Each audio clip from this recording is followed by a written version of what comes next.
Hey everyone. So I am back with you again today, and I am live again from the glorious restroom, but that's okay because I actually love it here. It's very serene and it gives me the opportunity to think while everybody else is asleep.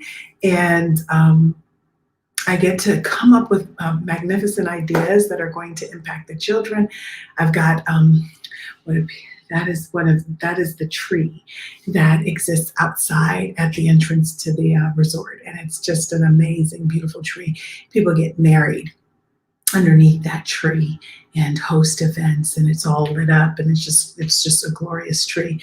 And of course, my favorite orchids.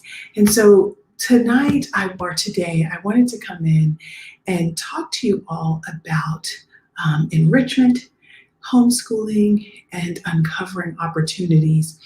Quite often, when our young people are trying to come up with ideas, um, especially if we're coming from an enrichment standpoint, where children are spending time in a school setting, often, or even from homeschoolers, we look at what's been done before. We look at worksheets, we look at YouTube examples, and we expect our children to kind of just replicate what's there, right?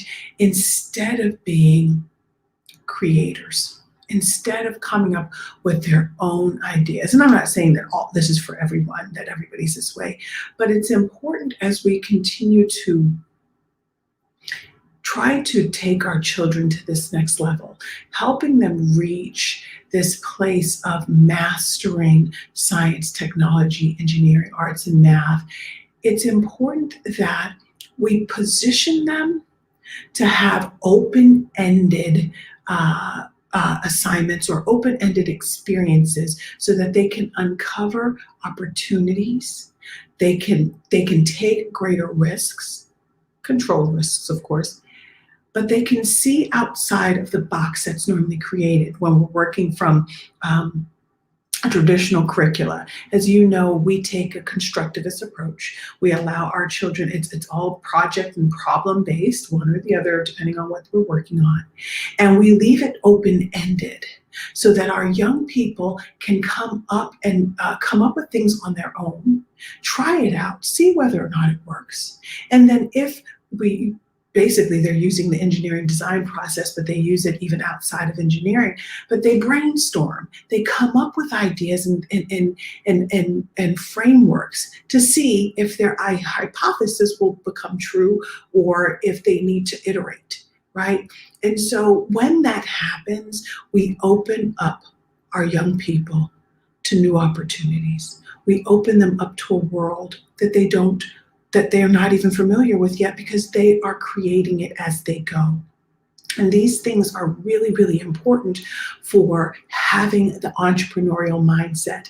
For example, for me, when I started out in this journey from homeschooling and then moving into creating this organization, a lot of the things were just me living off sheer passion, wanting to ensure that I was giving my son the best opportunities, but it just, before I even knew or could put a title to what it was that I was doing, I knew that I wanted my son to have more say in his experience. I wanted his experiences not to be so textbook. I didn't want his curriculum to be something that was just like everyone else's. I wanted to tailor things to him and to what would work best for him so that he could thrive and we could move at his pace, because in a lot of areas he moves faster and in some areas he doesn't.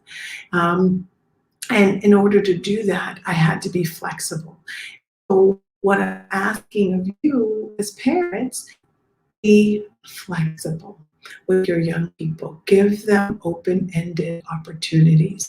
For example, if you want, I know at one point we were talking about how would we deliver food during like a pandemic or remotely. And I know that there are some programs out there that talk about drone delivery, right? But how can we do that differently? to remote areas and so on and so forth, or now we're coming up with the driverless cars, right? And would that be an opportunity for food delivery during a pandemic? And if so, how would we do it? How would the supply chain look? How would this all be navigated? What would be the bottlenecks? And having our young people think through these things. We might have our own ideas of what that might look like, but our young people, without the constraints that are normally placed upon people, will come up with things that you would never imagine in a million years. And so that's what we talk about quite often, daily, in the work that we do. But it's important that you as a parent, even if it's just in conversation, having the conversations that are open-ended, that are based on, okay, here's a problem, how do we solve it? Here's a project, how long, project out how long is it going to take you to complete it, or what you think, where do you think you're going to go with it, and so on and so forth, and leave it open-ended and have our young people come back with what their thoughts are. Because I promise you, more often than not, it's going to be nothing that you could ever imagine. And even when they ask you for your support, if giving your support should be, well, I don't want to say any shoulds, but it's important that when you're giving your input and your insight, that you also leave it still open-ended and not project your thoughts on your young person, because it again puts them in this place of limitedness. And so I just wanted to talk today about enriching our young people through homeschooling, or enriching them if you're a traditional schooler, through uncovering new opportunities. And we are strongly in support of doing so through open-ended projects and programs and problems and so on and so forth, because I think that is a key way to truly have our young people connect to subject matter and really open themselves up to their limitless potential. And so I just wanted to quickly remind you that we do have the Boundless Kiddo Summit coming up next month in June.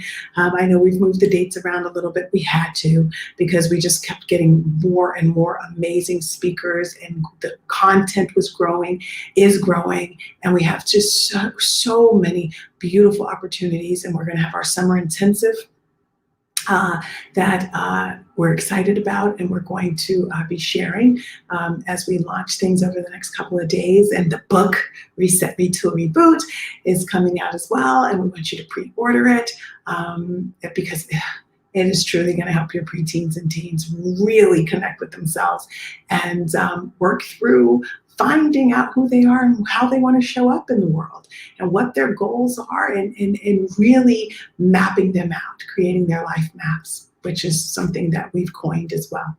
So with that, I would like to say good night or good morning, whatever it is that you're interacting with this. We look forward to connecting with you again tomorrow. And we will be leaving this beautiful resort.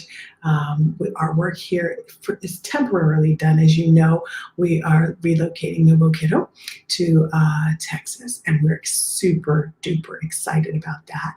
And so we'll be back soon. But with that being said, I will check in with you again tomorrow. Thanks so much for tuning in. Bye-bye now.